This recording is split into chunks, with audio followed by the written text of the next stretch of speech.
ایران کے اعلیٰ مذاکرات کار اور پارلیمنٹ کے اسپیکر محمد باقر کالباف نے ایران اور امریکہ کے درمیان جنگ کے خاتمے کے معاہدے کو امریکہ کی شکست کا اعلان قرار دیا ہے۔ آذربائیجان کے دارالحکومت باکو میں ایک کانفرنس سے خطاب کرتے ہوئے کالباف نے کہا کہ اسلام آباد مفاہمت دباؤ یا زبردستی کا نتیجہ نہیں بلکہ ایرانی قوم کی مزاحمت اور طاقت کا ثبوت ہے۔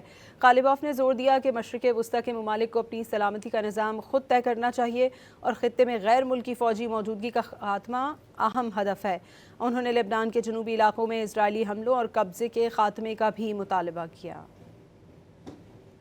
ایران کے اعلیٰ مذاکرات کار اور پارلیمنٹ کے اسپیکر محمد باقر کالباف نے ایران اور امریکہ کے درمیان جنگ کے خاتمے کے معاہدے کو امریکہ کی شکست کا اعلان قرار دیا ہے۔ آذربائیجان کے دارالحکومت باکو میں ایک کانفرنس سے خطاب کرتے ہوئے کالباف نے کہا کہ اسلام آباد مفاہمت دباؤ یا زبردستی کا نتیجہ نہیں بلکہ ایرانی قوم کی مزاحمت اور طاقت کا ثبوت ہے۔